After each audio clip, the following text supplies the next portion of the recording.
सभी को यीशु सहाय जय मसीह की। हेलो फ्रेंड्स, नमस्ते। Welcome to Romas official. आज के पवित्र वचन है मत्ती रचित सुसमाचार अध्याय 12 1 से 50 पद तक। मत्ती रचित सुसमाचार अध्याय 12 1 से 50 पद तक। विषय में है सप्ताह के प्रभु। उसे समय यीशु सप्ताह के दिन खेतों में से होकर जा रहा था और उनके चेलों के भूख लगी तो वे वाले तोड़ तोड़ कर खाने लगे।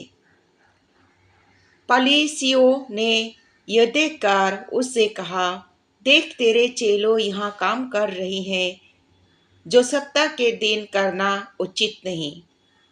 उसने उससे कहा, क्या तुमने नहीं पढ़ा कि दाऊद जब यह और उसके साथी भूखे हुए तो ये क्या किया? वो कैसे परमेश्वर के घर में गया और भेंट को रोटियां खाए जिन्हें खाना न तो उसे और न उसके साथियों को पर केवल याजक का उचित था।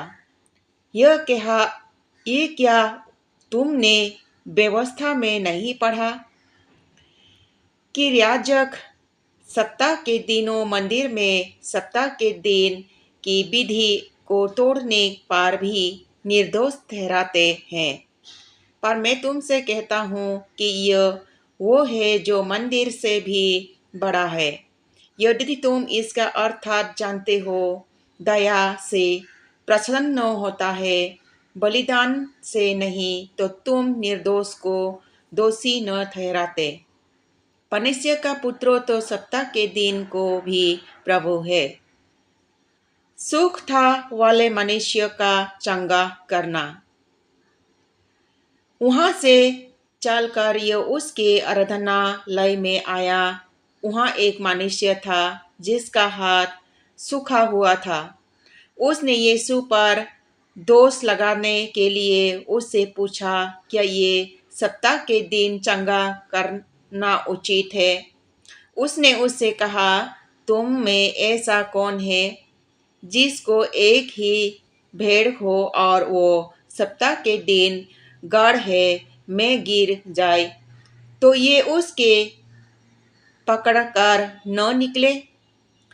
भला मनुष्य का मूल्य भेड़ के कितने बढ़कर है। इसीलिए सप्ताह के दिन भलाई करना चाहते उचित है। तब उसने उससे मनुष्य से कहा, अपना हाथ बढ़ा। उसने बढ़ाया और वो फिर दूसरे हाथ को तरह अच्छा हो गया। तब फरीसियों ने बाहर जाकर उससे विरोध में सम्मति की और उससे किसी प्रकार नष्ट करे। परमेश्वर का चुनाव हुआ सेवक। यह जाकर यीशु वहां से चला गया और वो बहुत लोगों उसके पीछे हो लिए और उसने सबको चंगा किया और उन्हें चिताया कि मुझे प्रकट न करना, ताकि जो वचन यूहन्ना भविष्यद्वक्ता के द्वारा कहा गया था वो पूरा हो। देखो, यो मेरे सेवक है जिससे मैं चुना है, मेरे प्रिय, जिससे मेरा मन प्रसन्न हो। मैं अपना आत्मा उस पर डालूंगा और यह अन्य जातियों के न्याय का समाचार देगा। और जो झगड़ा करेगा और न धूम मचाएगा और न बाजारों में कोई उसका साधु सुनेगा, ये कुचले हुए सड़कें को न तोड़ेगा और धुआं देते हुए बत्ती को न बुझाएगा, जब तक यह न्याय को प्रबल न करवाए और न्याय जातियों उसके नाम पर आशा करेंगे। यीशु और बजलवो। जब लोग एक अंधे गूंगे को जिसमें दुष्ट आत्माओं थे उसके पास लाए और उसने उसे अच्छा किया और वो बोलने और देखने लगा। इस पर सब लोग चकित होकर कहने लगे, यह क्या दाऊद की संतान है? परंतु फरीसियों ने यह सुनकर कहा, यह तो दुष्ट आत्माओं के सरदार बलजबुल है की सहायता के बिना दुष्ट आत्माओं को नहीं निकलता। उसने उस माँ के बातें जानकर उससे कहा, किसी राज्य में फूट होती है वो उजड़ जाता है, और कोई नगर या घराना जिसमें फूट जाता है बन न रहेगा। और यदि शैतान ही शैतान को निकालने को यह अपना ही विरोधी हो गया है, फिर उसका राज्य कैसे बना रहेगा? भला यदि मैं शैतान को सहायता से दुष्ट आत्माओं को निकालता हूँ, तो तुम्हारे वंश किसकी सहायता से निकालते हैं? इसीलिए ये ही तुम्हारा न्याय करेंगे। पर यदि मैं परमेश्वर के आत्मा की सहायता से दुष्ट आत्माओं को निकालता हूँ, तो परमेश्वर का राज्य तुम्हारे पास आ पहुँचा है।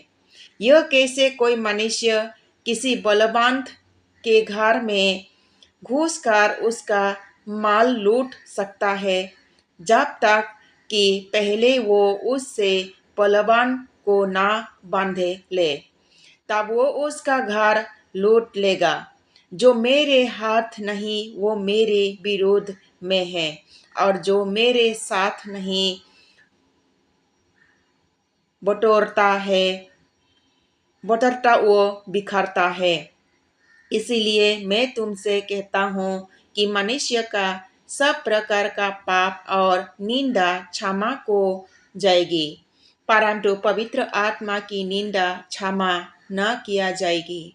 जो कोई मनुष्य को पुत्रों के विरुद्ध में कोई बात करेगा, उसका यह अपराध क्षमा किया जाएगा, परंतु जो कोई पवित्र आत्मा के विरोध में कुछ करेगा, उसका अपराध न तो इस लोक में और न परलोक में क्षमा किया जाएगा।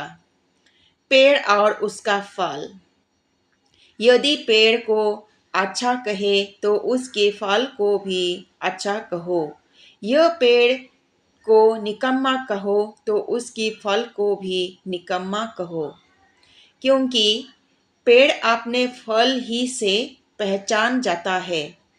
हे सांप के बच्चों, तुम बूढ़े होकर किसी अच्छी बातें कह सकते हो, क्योंकि जो मन में भरा है वही मुंह पर आता है। भला मनुष्य मन के भले भंडारों से भली बातें निकालते हैं, और बुरे मनुष्य भंडार से बड़ा बातें निकालते हैं। और मैं तुमसे सच कहता हूँ कि जो जो निकम्मा बातें मनुष्य करेंगे, अन्य के दिन में हर एक उसके बात का लिखा देंगे। क्योंकि तू अपने बातों के कारण निर्दोष और अपने बातों ही के कारण दोषी ठहराया जाएगा। स्वर्गीय चिन्ह के मार्ग।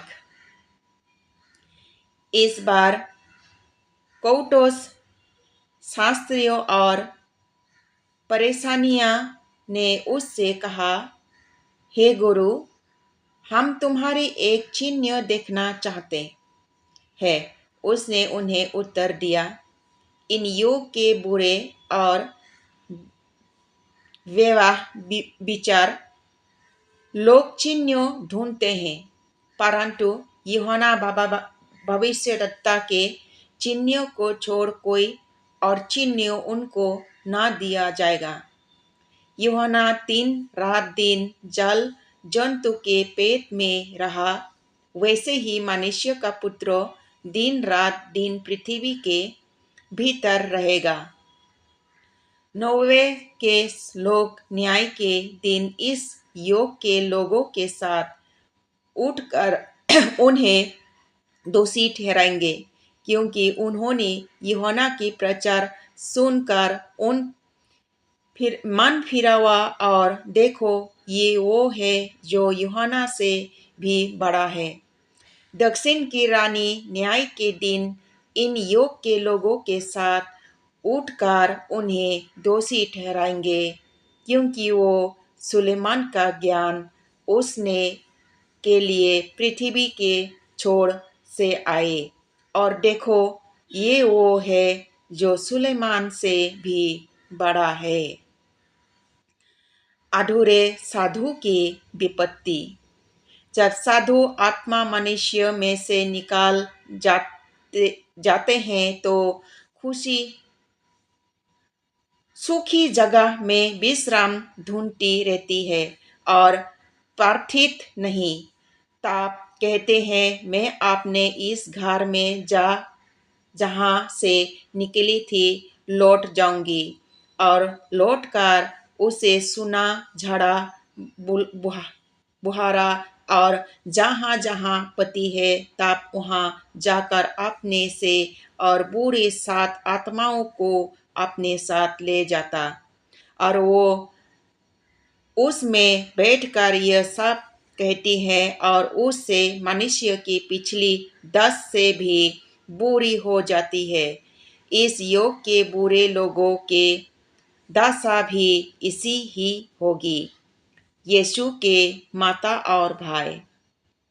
जब यह भेद से बातें कर रहा था तब उसकी माता और भाई बाहर खड़े थे और उससे बातें करना चाहते थे।